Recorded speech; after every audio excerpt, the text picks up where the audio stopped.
I think it's definitely interesting. I think a lot of people ban the Monty, maybe based off of pro players. I personally haven't seen that many great Monty players in all my time of casting or playing.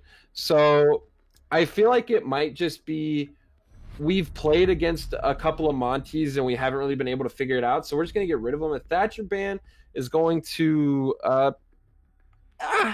it's one of those 50-50s. Thatcher, if brought, can ruin things like the default hold by Bomb in Sunrise, because there's normally loaded with ADSs and a shield and a smoke, or someone will play there. So I think Thatcher is very situational, and Valkyrie to end it off, I maybe stop some of that aggressive play style that we've seen from players like Defiance from In Control. We've seen him with that many times, and I guess just no shields. Just no shields.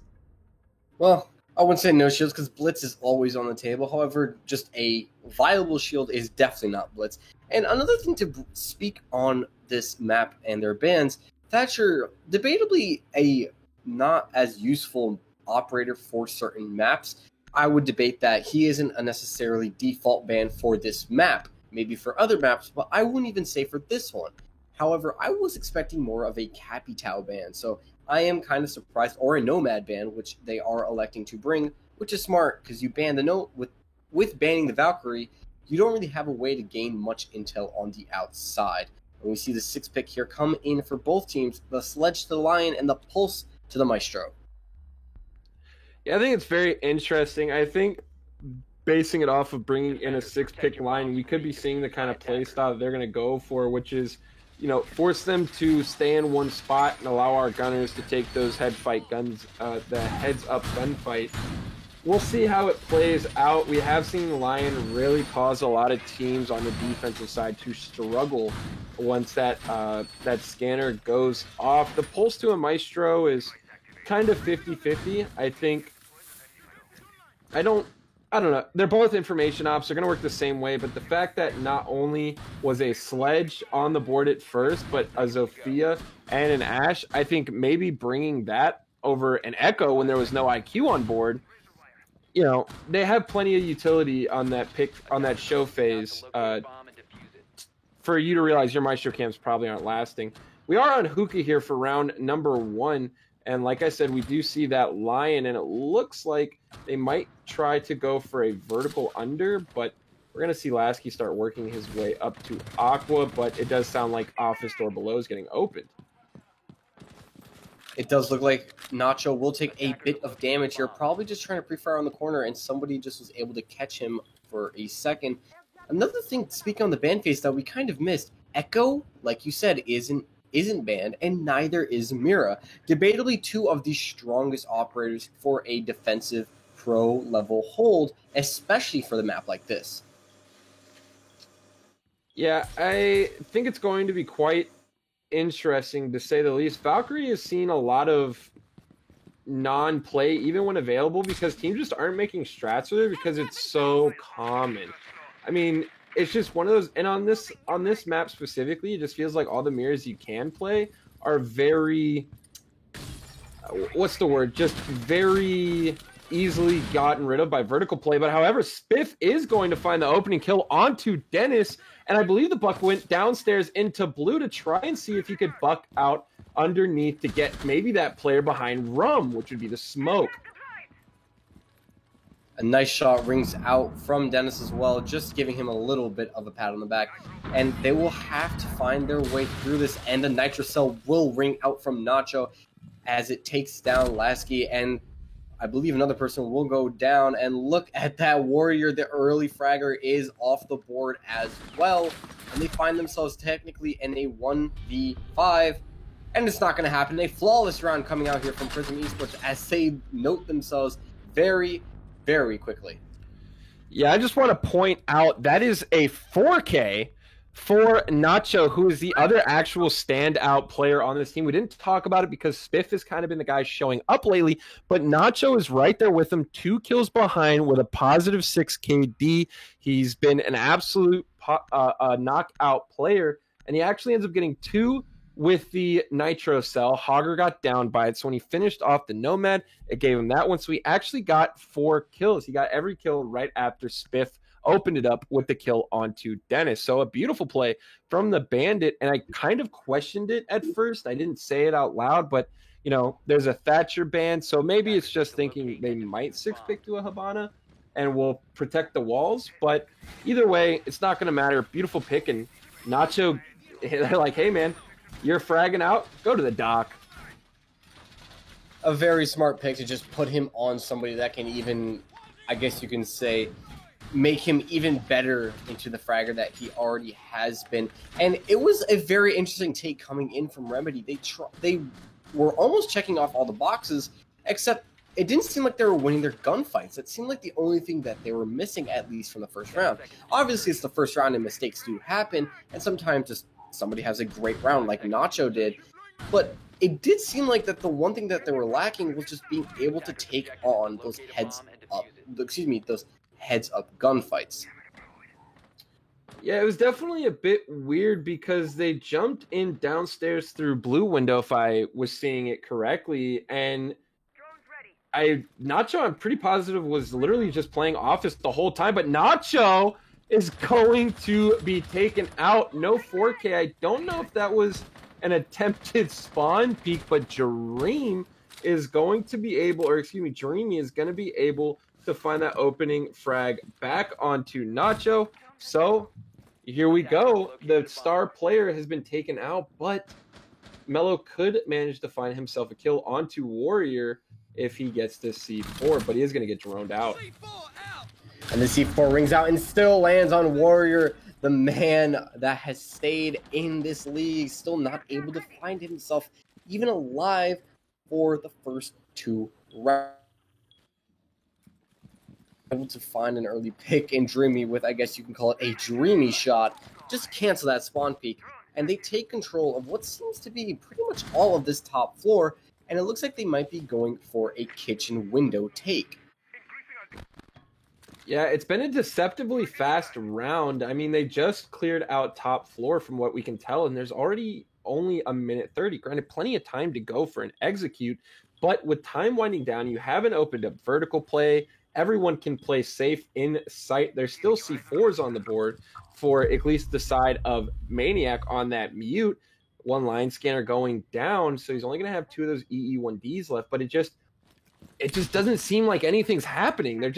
They're here, and we're seeing the 2-man retake up top by Spiff and Mello. And then we also see the Nitro Cell from Maniac ring out and catch Dennis upstairs as he tried to go for some vertical play. But we also see Hogger going for the diffuser. No one else here is reacting to this. Actually, I believe Maniac tried to, but Lasky will be able to find one, and the diffuser will be down as we find ourselves in the post plant here as a 3-on-3. Dreamy here is going to watch for any flanks. Flashbangs will be ringing out from Lasky on his launcher. And we see Hogger just going to hold outside here, and the guns ring out, and we'll find himself on the 2v2. Hogger not able to find the head there. Spiff and Mello going to try and go for this defuse as he knows that there's going to be one person. He goes for the run out. Hogger is able to find the first one, and he finds the second as well, netting himself the kill. And Remedy will find themselves here the first round. Yeah, that one's a bit confusing. I'm not sure. I couldn't tell because we were looking at the retake from the Jaeger and Mozzie. So I don't know what happened because Mute had control. He's playing behind that bomb chassis. I'm not sure how he ended up losing control of that kitchen or how Lasky got in. So it's definitely an interesting one. And I mean, a great play. They got in. Lasky was able to find the pick on a Maniac. No one was really there to make a play. Corm was just kind of standing by, and they just seemed information starved. I don't think Corm knew plant was going down until it was already down, and that's a beautiful take considering they lost 2 players early to C4s, and then they lose 1 body right at the end in the middle of a retake, but the other 2 players managed to win out the round. It definitely seemed like they were able to pull that out of their hat there. I think Lasky might have just been holding the door and saw Maniac go in on the mute to try and maybe deny this plant, and just caught himself a 3 kill. So a very, very smart plant there and a very, very smart take. clearly somebody is IGLing there and able to help them out and knows what they were doing. And we're going to see Prism Esports go at the same kitchen defense. Do you think there's anything they can really change differently here besides maybe Nacho not going for that spawn peak once again on that dock? So Nacho staying alive longer is definitely going to help, but I have to say the adaptation I would have made here, and maybe I'm wrong, maybe they did know Plant was going down and they were just waiting for their teammates, which is definitely not a dumb play, but it just honestly felt like they didn't have the information on where anybody was in sight. So I definitely think maybe a switch to some sort of information operator definitely would have helped, and we're going to see Mello going to take almost over 50 HP. Granted, there is the dock, so if he can get in range, he's going to be able to get a full stim back to full health. But the dock is being heavily pressured, and he might not last long enough to give him this dock stim. It definitely doesn't seem like they want him out of this position. They know where he is, and they don't want him rotating out of here. But it seems like Nacho has already rotated out of Sunrise. It doesn't seem like he will be able to find Mello for that stim as well. Actually, it looks like he's going to catch him right now. So Mello will be right about up to full. We find ourselves still in a 5v5 as the offense of Team Remedy is going to take most of the west side of the map and some of the upper part of it as well. Yeah, I have to say, I do believe Dennis died early last time, but I haven't seen a whole lot of vertical play. We do see some in Sunrise there, and I assume that's what probably prompted the dock to get out of that the Sunrise bar when he did. With that being said, though, back down to a minute 30, and once again, it hasn't really felt like anything's happened. Dennis is still face-checking every angle, and nothing's happening up here. It looks like he probably is about to start doing some vertical play, but it just feels so slow. Quorum finds the opening pick onto Hogger, and that is what I believe is going to be Diffuser downstairs. Mello finds Warrior, so once again, he will not be able to make any sort of impact, and it's just raining orange for the side of Prism Esports. It definitely seems like Prism Esports have just been able to put this on AT for them. And I think it really just fell apart there because they haven't really been able to make anything of this vertical control. They take it all, but they haven't really done anything with it. And now Dreaming will find themselves in a 1v5. Quite literally impossible for him to take this. However, I wouldn't put anything out of it yet, even though we are at about 30 seconds. It does, and we see some games being played out here for him and his teammates. And he knows where one person is. He might be able to find the first one, but he's down to 50 now, and he's not able to swing onto the dock. And another flawless round coming in here from Prism Esports. And then beautiful smiley face coming in from Nacho. Thank you for that. So I think that's a team ace. If I remember correctly, everyone got one kill. So a beautiful round and good teamwork on the side of Prism Academy. I'm not exactly sure what happened with Hogger outside of the window, but it definitely kind of screwed over the team, and it just does seem to be on and off. We are seeing that the team that gets the opening kill is winning the round. Is round number 2 opening kill went to the side of Team Remedy, and they did win that round. We are going to see the Echo 6 picked off of, which 50-50, he could have stuck it because no 6 pick came out. Obviously, we know that he does not, but I definitely think it's an interesting one, and I wouldn't say the Lions really worked as well as it could. I think I would have to agree with you there. I think the only time where it worked was when they had to get that info down, and when they had to that post-plant scenario where they had to force them at least for a few seconds to stay still unless they wanted to give up their position.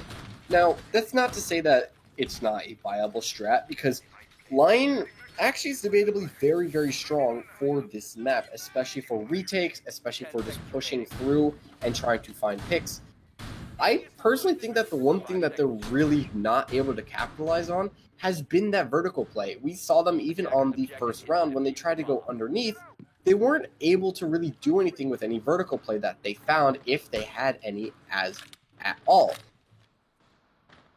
Yeah, that's the kind of thing that it's just taking too long. The pushes are too slow. They're not coming out, and they're not able to take advantage of what is arguably the best part. And Nacho Warrior, 4 rounds straight, you are not able to make an impact, and that is just going to be extremely unfortunate.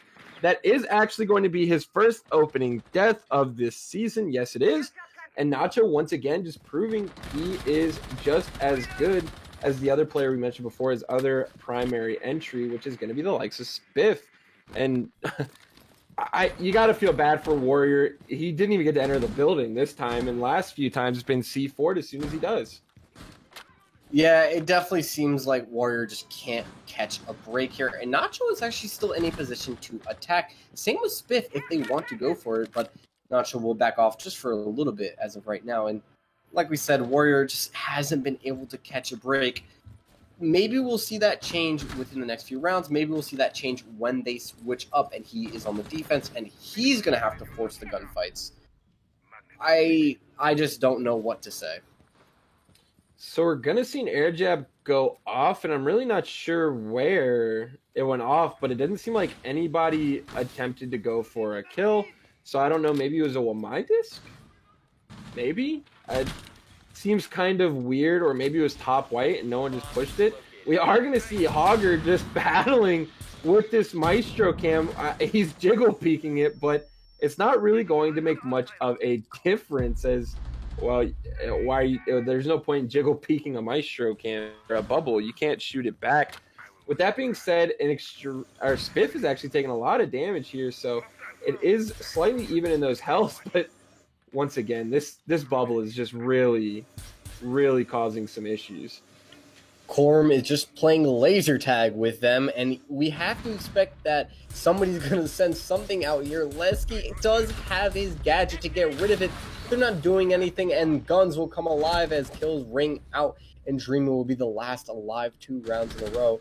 We'll have to try and prove something to happen. He knows where Spiff is, and Spiff might try to force this gunfight just so he can find himself one more.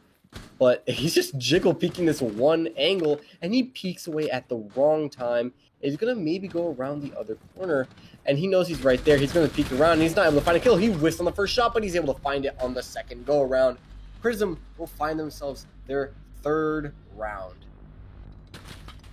That was very, very scary from the side of Spiff, who... whiffed horribly, but he does manage to find the kill, and that is going to put a 3rd round. And like we said, according to statistics, of course, even Clubhouse, we've seen an attacker-sided Clubhouse before, but according to statistics, this is an attacker-favored map, meaning the fact that they're struggling so hard right now on attack might be spelling out how this game is going to go as we continue to move forward.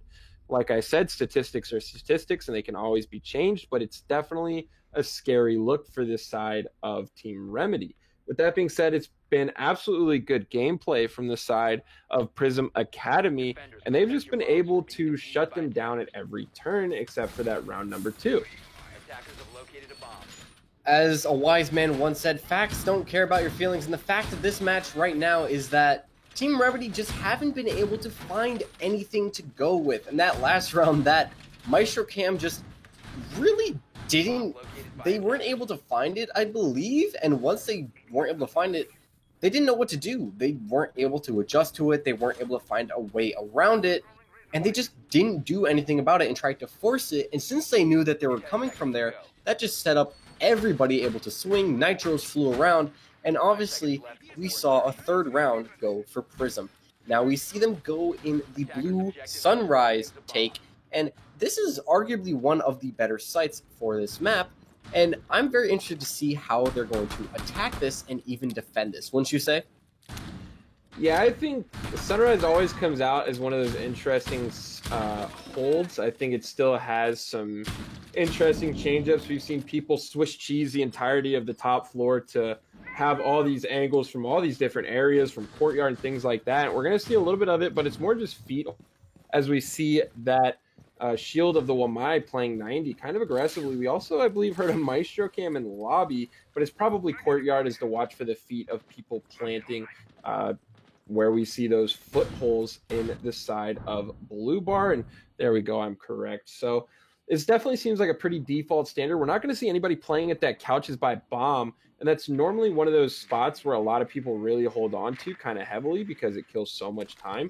But not going to see that. And we're actually going to see the diffuser go out quite fast right outside that door. We're going to see most of Team Remedy upstairs already taking control of this top floor. Now, again, this is going to be a matter of if they can do anything with this top floor presence. And they know that Nacho is here in a very, very, very good position to maybe force something to happen. And as we see, Dennis is going to go for some top floor reconstruction here. And it doesn't seem like there's going to be anything to take them out of this position. And Warrior will finally find himself a kill. He'll find himself 2 kills. Never mind here. He's found himself in this game. Granted, it did take him a few rounds, but hey, better late than never. Yeah, I mean, if you can start putting some rounds on the board, it's not really going to matter when you pop off. And something, oh no, in the ill-advised peak, I can understand the thought process, but it's not going to work out. But as I was saying, it's not always about how you start. It's about how you finish. And Warrior's showing up. He's still showing up. And he could be the reason that his team gets a round here as we see Corm on that Maestro starting to play a bit aggressively, maybe because he feels like he has to. We do see a lot of toxic canisters, and that first one will not be able to reach it as the plant will start going down, and the picks will start coming in. Spiff is able to find one, and Maniac will just swing right onto him. First one with a shotgun, who might try to swing and find himself a second. That is the diffuser down, and they won't be able to find anything. Dreamy is going to find Maniac here, but they're going to have to force themselves to find this diffuser. And he's not able to find Spiff right there in the bar. And he pre-fires around the corner. He saw him right through. But now it's going to be the question of how they're going to get this diffuser, or if they're just going to have to go for frags. Spiff whisks on the shots once again, but he finds his second. And Team Remedy will be able to close it out in round number 5 to put down their second. One last round in this half to see what we're going to end on this split. Yeah, definitely a very good round. Like I said, we saw Warrior come up, and it just looked like they had no idea he was over there. It just seemed like they were completely ill-advised on the push of the solo Ash, and it works out. He manages to find a kill onto, I can't remember if it was Nacho or Mello first, but either way, he ends up killing both of them, and it single-handedly probably really sets up the round there. You have an almost beautiful take from the smoke. If he could have just managed to find 1 or 2 more kills there, he would have paid off. The swing by Spiff was interesting. I mean, the wall right there is soft, and there's already an opening hole in it. He could have possibly played that bar a bit more to his advantage. That way he could have peeked the buck without having to peek the wall. But either way, what are you going to do in that? It's a 3v1, and you've got time winding down. So a good attempt, but a very good take by Team Remedy, and they are going to be able to find that second round on the board. And as we've stated before, opening kill has meant that the team wins the round.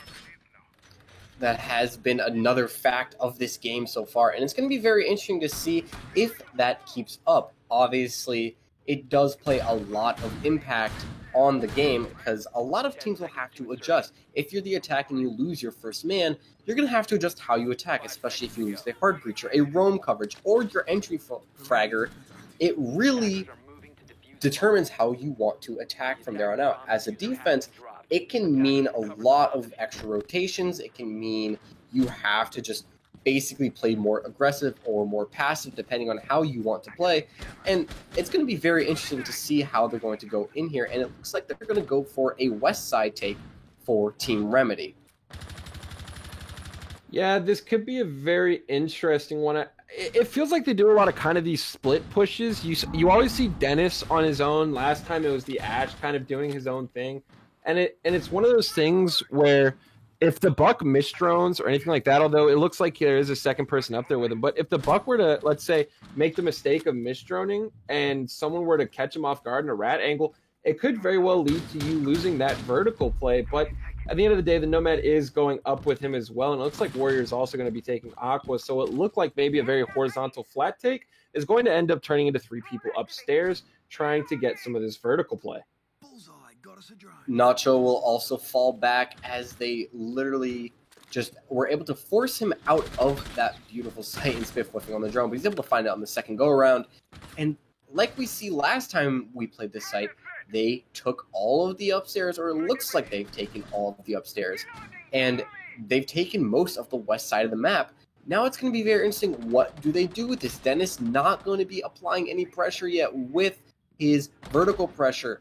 I think, again, this has been really their downfall for this map. Whenever they're on a bottom side floor, they haven't really done anything with this vertical pressure. They were able to do it with the last round when they're in Sunrise Blue, and it actually helped them. And now the question is, are they going to be able to do anything as he opens up right in front of Corn? And Corn's just going to be able to back off. Yeah, it looks like one Nitro still down there from Mellow, but he has started to take, well, he's in office, and he does possibly have the ability to go into Blue Bar and get some sort of flank, although it does look like the Nomad is looking at him, but Dennis is going to be down.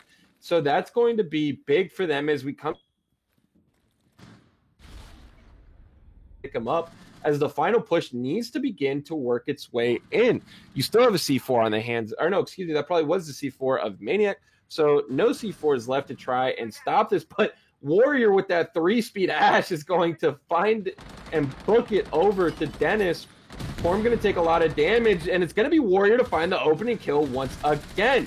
A second one comes out for Dennis on the vertical play, and just like that, it looks like there's a possibility for them to start going for plant, and Lasky's holding that kitchen door. Rotate comes out, Lasky finds it, but the planter goes down. It's all left to one, and it's not going to happen as Warrior and Lasky each pick up a double kill themselves, and a beautiful, smart play from Warrior to go pick up that buck, and I don't think they expected it as he manages to get picked up, and he gets right back onto those vertical holes. So Team Remedy actually going to even it out here.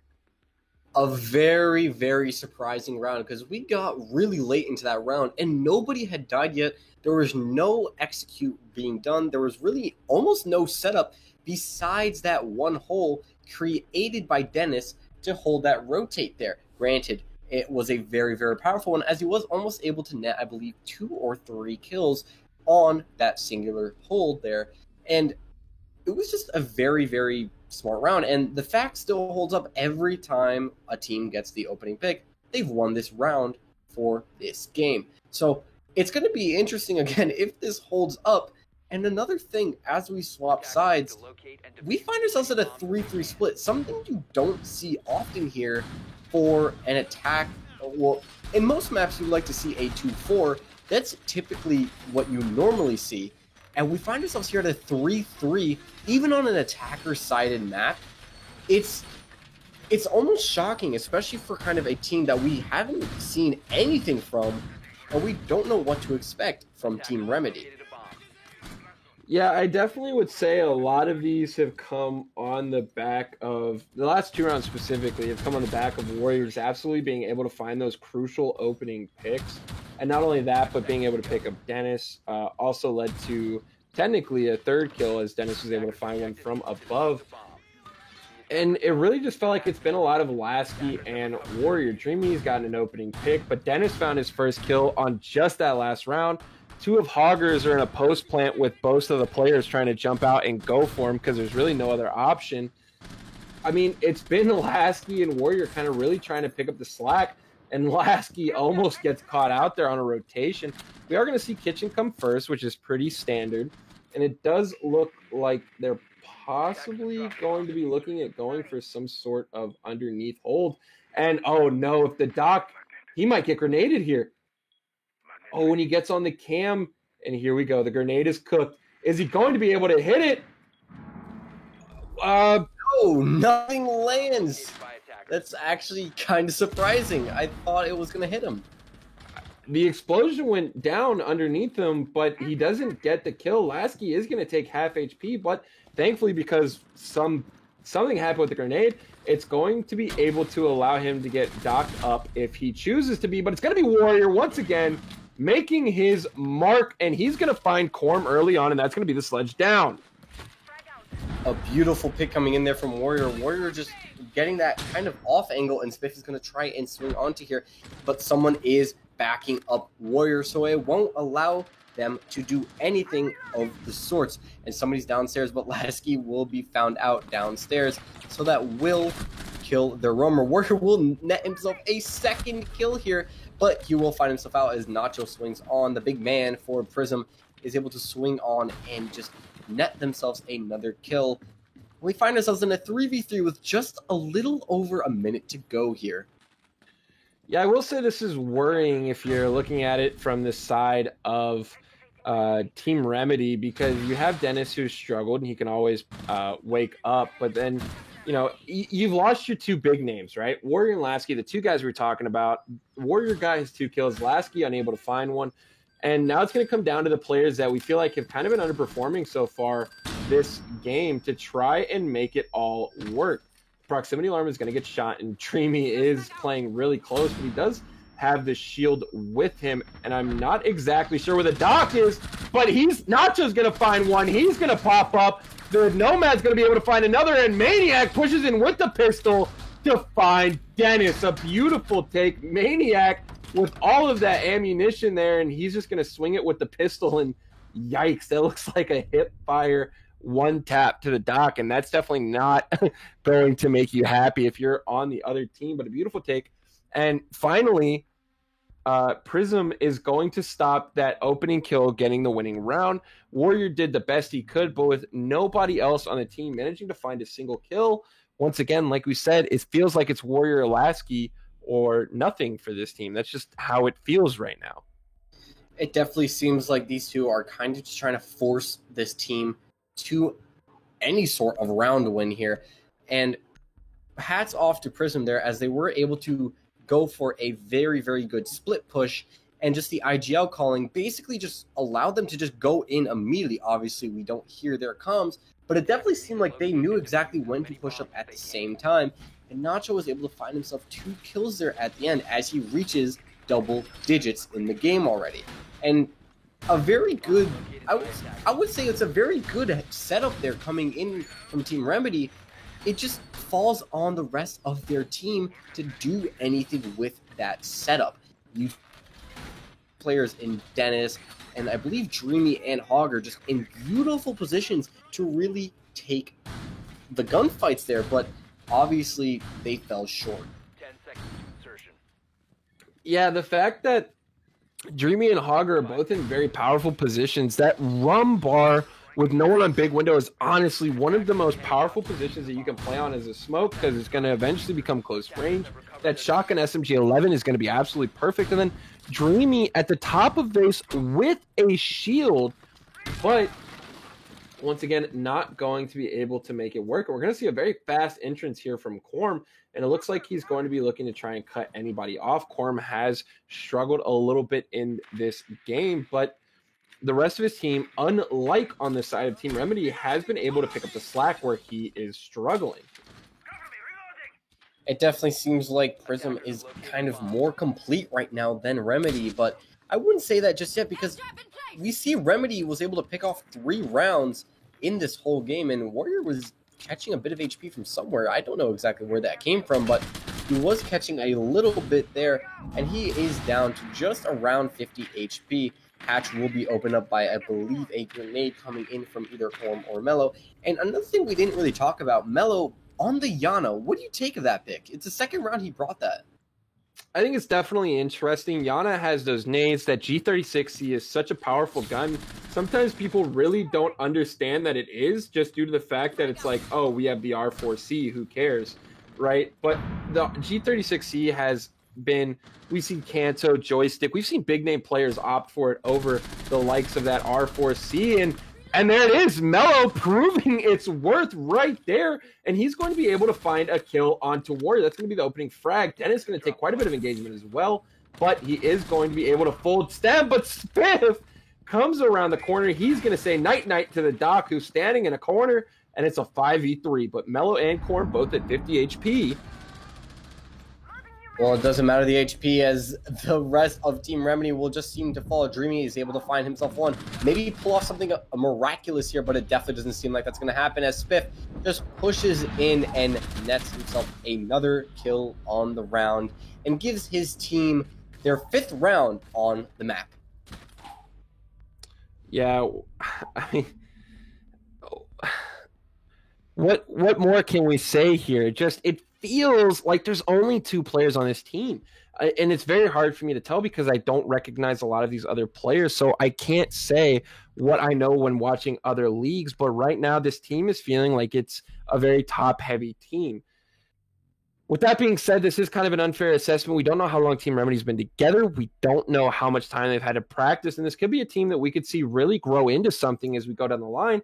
But off of my assessment right now, on the spot, first map, here we go. Attackers need to locate and defuse And bombs. it's top heavy, and I can tell you right now, it's not going to be a good winning formation. It's not. At some point, this is going to really cause stress on the likes of Located by Warrior and Lasky, and I mean, we're seeing it right now. They're not really performing that great. They're having brief moments, brief glimpses of what we know they can do, but the scoreline's 5-3 because if Warrior and Lasky aren't doing it, no one else is. It definitely seems like it's really just been on them right now. I don't want to put them out of anything just yet because, as we said, it's a very, very new squad. It's them trying to find their footing, maybe still develop some strats. We don't know who's behind this team as well as they switch up their defense from a hookah billiards to a kitchen defense. And it's going to be very interesting. We saw Team Remedy go for this sort of attack, and it almost looks like they kind of want to rush this. And Gorm will find himself an early pick and just force himself into sight. Ogre will be behind the shield as he shoots him one down with his shotgun, and he nets himself one. Actually, I take that back. He's not able to net himself one, and Guns is ring alive, and Lasky, as we talked about, is able to find himself one. He finds himself a third. He might be able to net himself an ace here if he plays his cards right, and that's the diffuser down in sight. So all of Team Remedy is going to have to force themselves into a better position here, and Nacho is able to find himself one as Dreamy is just out of position, and we find ourselves here in a 2v2 with 2 minutes left here to play. This is definitely the kind of 2v2 shootout we're going to have. We're going to have the two top performing players of Warrior and Lasky, both on two of the strongest guns you can have on defense, the only two ARs you can have on defense, and that's going to be, well, that's if he's running it. He has been seen running that MP5K, but we are going to see the AUGs. So you've got the two top fraggers from each team, high fire rate guns, and there it is. Warrior's going to be able to take down Spiff, and now it's just all on Nacho, and it's going to be a tough ask. We're going to have to see if they can work it down to a 1v1, the tight angle here.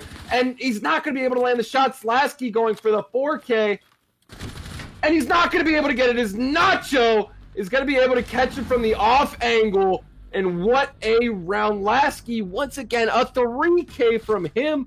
But he can't do it all as the two performing members from Spiff, well, really just Nacho, really step up on that round.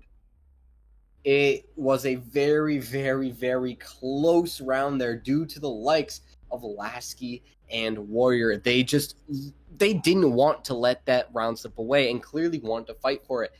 I can't really say anything else because it just looked like the rest of their team just was falling apart and playing stupidly. We saw one person get caught out of a rotate within 30 seconds of the round, and then we saw Hogger try and fight for it. Granted, you can't always for doing as much damage as he could. And then we just saw someone on the balcony out in courtyard just get his head picked off. We really want to see some help be brought to the two players of Warrior and Lasky here because they're just playing really good to try and force their team through here. And I guess they have to start doing something as the only points they can get now is a singular point if they tie here, because they're already put here on match point by Prism Esports. Yeah, I have to say, honestly, this is more of what we would expect from Clubhouse. The difficulty to hold bomb sites as it's just an attack statistic map. It's just attack favor. That's what it is. And we're seeing that 3 straight rounds on attack for the side of Prism. And they're just steamrolling. I have to give credit to Hogger, although I don't believe he was able to find a kill. He wasted so much time that it allowed everybody to rotate back into positions to almost bring that round back. If he could have just taken one with him, there's a possibility that that round goes in the complete opposite direction. I definitely agree with you there. It also seemed like he was able to put a lot of damage onto the two players who immediately rushed in, which I believe were Mello and Corm, who just, or it might have been Maniac, I believe, but I could be wrong there. But I know he did a lot of damage to them with the SMG-11, plus the smoke canister that he was throwing out there. So it was good to see a little bit dumb there from Team Remedy, and an early pick coming in here from Hogger onto Spiff. So it is good to see that maybe there is still some life here, as, of course, we could go all 12 rounds. That is not out of the realm of possibility here. Yeah, it's definitely a tough one because bringing back 3 rounds on such kind of what felt like 2 one-sided affairs and then one very close one, it's definitely an interesting one. That grenade's going to get caught by an ADS, I believe, as I did not hear it go off, but Corm does manage to find Warriors, so that's going to be the Wamai down, and unfortunately, the Sledgehammer just not doing exactly what's expected out of it. Going to go for a second grenade throw, but no one playing there, and, well, it's going to be Spiff, but Maniac manages to find the kill onto Dreamy, so that's going to be a C4 off the board, as Dreamy was the one trying to rotate out. And here we go, though, back and forth. Lasky finds Nacho. That's a big name off the board, and from beneath, Dennis just can't manage to find the head of what looks like Corn, but Lasky does. Lasky going to fall back here as he needs to just preserve his life here for at least a minute longer. And he's got Dennis alongside him here on the mute. And it's going to be a very, very interesting take here coming in from Mellow and Maniac, as they don't really have a lot of real estate to work with. And as I say that, we switch over to Maniac, who actually has a potential flank here. They don't know where he is, and he might be able to catch the head of Dennis if in position.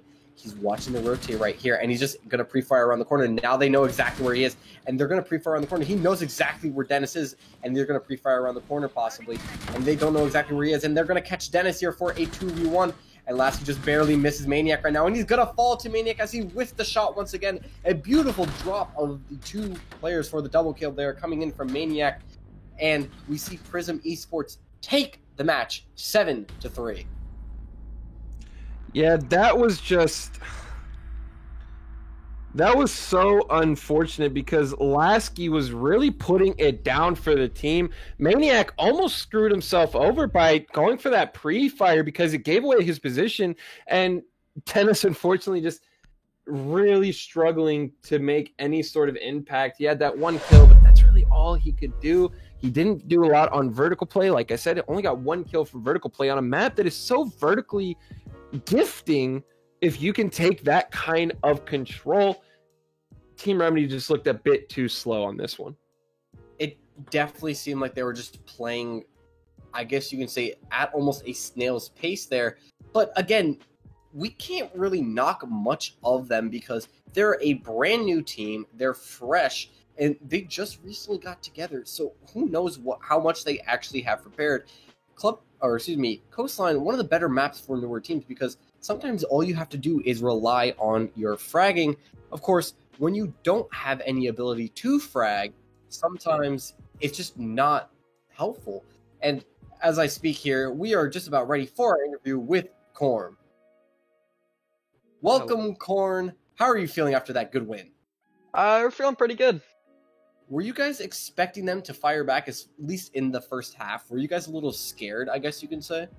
I wouldn't say we were scared. We kind of knew that it was an attacker-sided map, so we were just saying if we could get like a 3-3, 4-2, even 5-1 split, like we were fine as long as we got at least 3. And yeah, we kind of just went from there, but we kept our cool the whole time. Go ahead. Nope, go ahead.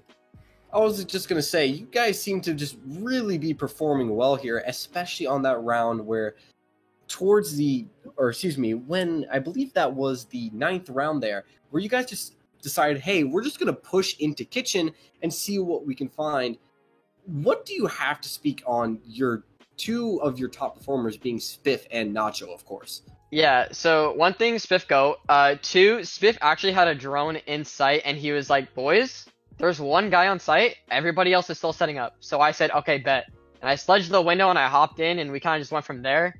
We dropped a few bodies, but we got it down to a 2v2, and we're like, all right, let's go from here. And then motherfucking Nacho out here just gunning kids, and Nacho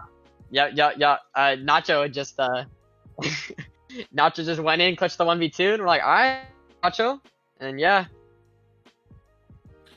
Yeah, I definitely we were kind of talking about it. It just felt like their team was very top heavy. It felt like if you could get Lasky and Warrior down early on, then your probability of winning was very high. You ban all shields pretty much, all viable shields. Do you just feel like shields are powerful on this map? Was there something you saw? Is it from playing another team? What's the deal with banting Monty and Clash? Yeah, so we had scrimmed this team before, and we noticed that Hogger loves to play shields, and we're like, let's just put a gun in his hand rather than have him play a shield, because we hate going against shields. And so that was kind of our thought process. We're like, we can win our ones against these guys, and just as long as they don't have a shield in front of their face with like a G8 behind them, then we're gonna be chilling. And so it worked out well. Yeah, I can't disagree with you there. We were kind of talking about it. 2 of Hogger's kills were off of 2 of you pretty much needing to go for a jump out and a post plant. And outside of that, I mean, I can't really tell exactly what's going on, but it just seemed like every power position that most teams would take advantage of, they just couldn't. And I don't know if that was just superb aim coming right out the gate or what, but you guys definitely played really good. That'll give you 2 wins on the season out of 3. How are you guys feeling for the rest of the season?